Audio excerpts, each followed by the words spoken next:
What you do? I'm not even getting to 40. What the f, dude? Come on. No. Well,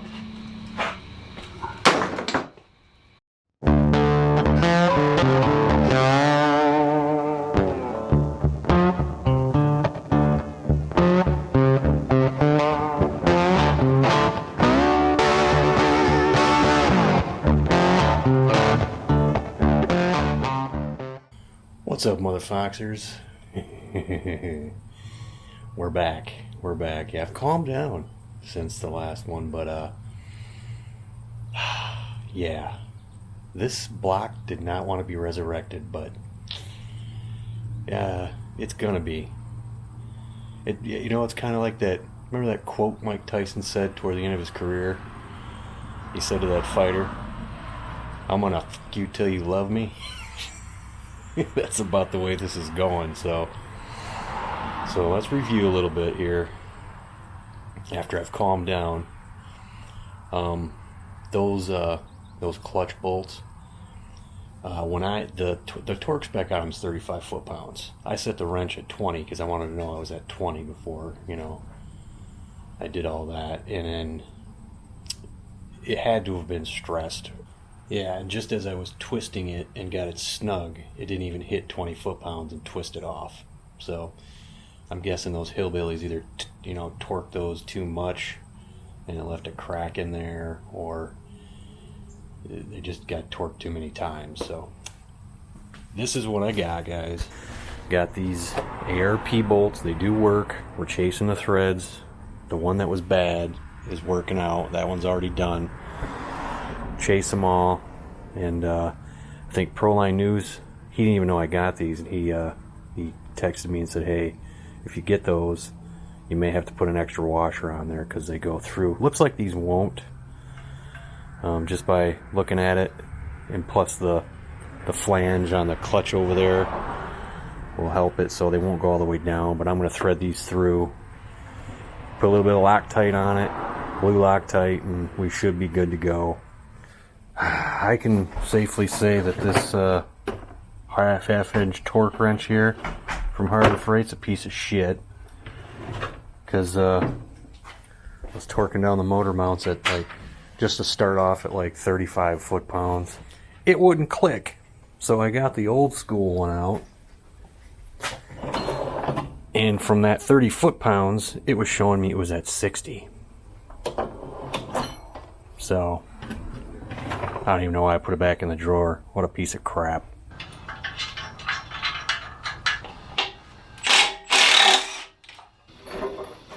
Ow.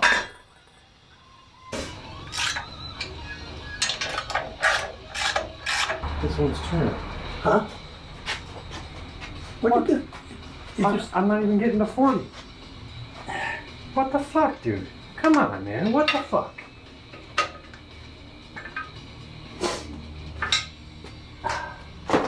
Unless it was just loose.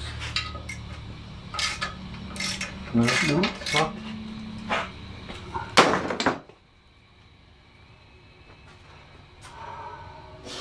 Got one fucking hole. Well, you saw it. It didn't like that, so what I did is I made a phone call to, text to Board Blue Gauge, said, have you ever helicoiled? I said, probably a stupid question. You ever helicoiled a flywheel? He said, yep, no problem. So that's what we're going to do. And I guess with a bit of luck, remember the helicoiler kit I bought? It's the same one. So, cool. We're going to go ahead and, I said, drill that out with a 21/64 bit, and then stick a helicoil in there, and there we go. Problem solved, hopefully. There's the new helicoil. So hopefully don't have any more problems with this piece of shit. So here's a story. I took old Black Sunshine apart for the first time, and we put the clutch and the flywheel upstairs on the floor. Then we got it back, put it back together, then we took that apart, and put the flywheel and the clutch on the floor.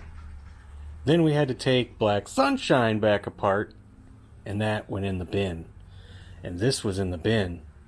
And I thought the one on the floor was this one, but it was actually in the bin. So when he went up and brought this down, all I had to see was this. Because I bought a brand new one for that car, and this thing's way too clean. And the other one's not. So all this headache of this piece of crap is because I got the wrong flywheel on there. And what threw me off is that this is being brand new. It does have a little wear in it, but then again, I was having fun with the car a little bit, so. And this one's smooth. I don't understand it. Especially when it came from a bunch of hillbillies. So, and what they did to everything else. So, we're just going to put this one on. It's got a little edge. I don't know, but I don't feel anything. How do you feel it? I feel it right here. I work with foam. I got to feel different densities of foam so I know what they are. So my fingertips are a little I more put worse sensitive. together than this. Well, I know, but I just... I mean, this is going on there, but that threw me off because it was just smooth around there. I don't know. But we're going to put this one in and it shouldn't be an issue. We'll chase the threads. I already did. Oh, you did? All right. Because remember, well, I didn't show that, but I remember I was rubbing this down earlier today and it was dirty as shit. I was thinking to myself then, too, why is this dirty? Yeah. Because my good car doesn't leak, so...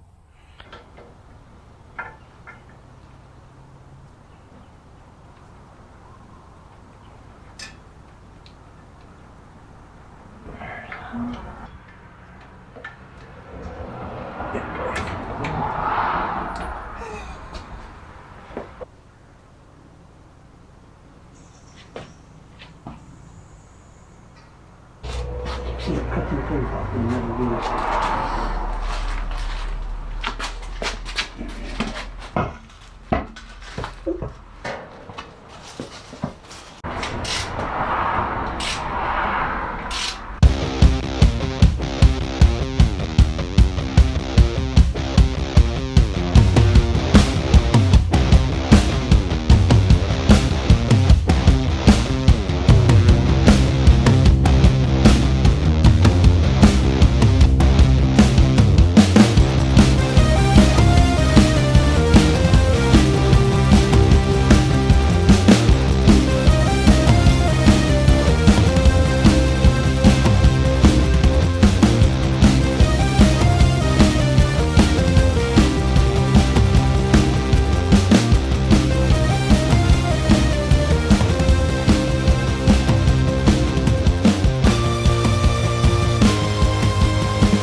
Throw them out.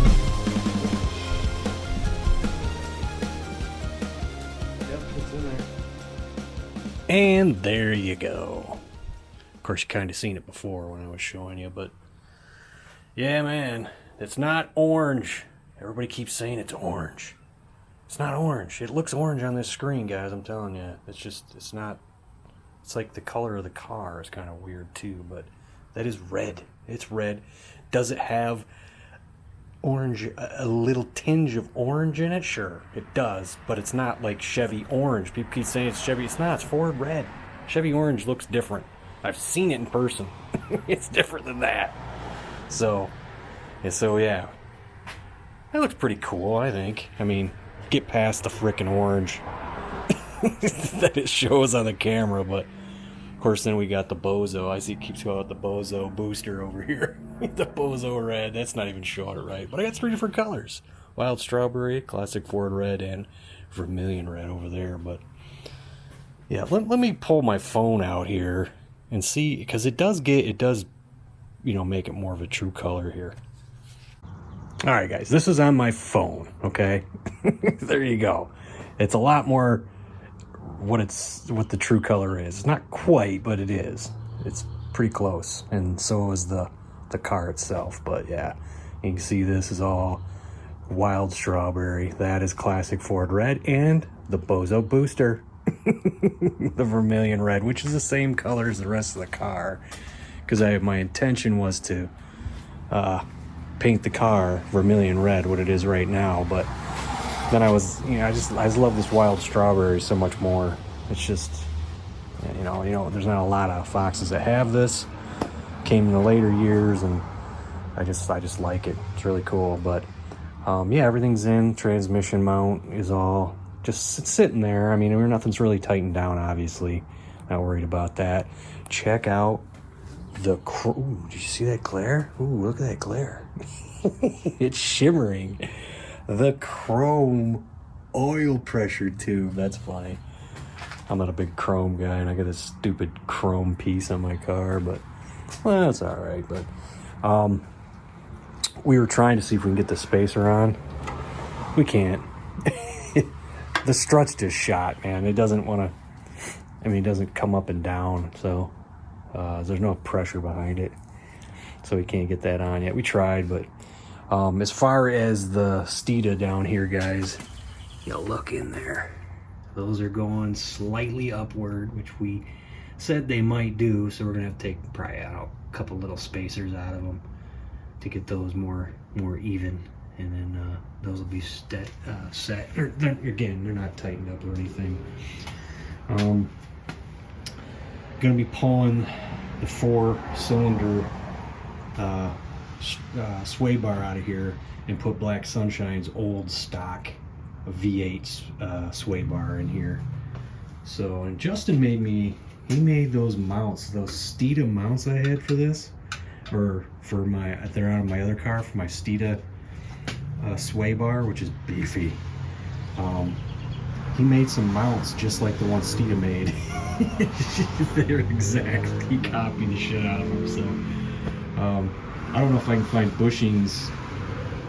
I don't know if I can use those to get the bushings for them. I don't know if it'll work. I'll try it, but yeah, there you go, man. There's a old freaking dirty pirate hooker. After all that mess, and it was just the wrong scrap metal piece of garbage. That thing's flat though, I gotta tell you. That's what confused me. This is nice and flat. I can't feel no transmission line around here at all. But finally, it's in there. Hopefully it runs. Never know. But the other things that I gotta move on to now are wiring. I gotta take that whole dash harness and yank it over and get the cluster plug out from the fuse box, because that's where it is, and get it back around up through the dash. And the other thing is I got to get the stock wiring harness in here. I took that out anticipating the 351, but it's good that it's out, and I think maybe I'll do that tonight while I'm watching UFC. Yeah, I'll go ahead and go through it, see if there's any cracked wires. If not, tape it up, and then we'll get it in here, and we'll start getting stuff in here, I guess. I mean, that's the way it goes. You're putting an engine in, genius. But I'm sorry about these lights. I try to get this camera out of the lights, and it's just terrible. There's more lights everywhere. We got lights. But anyway, guys, thanks for watching. At least there's a happy ending finally. You got that goddamn thing in there. Holy crap, dude. What a piece of... Yeah. Later.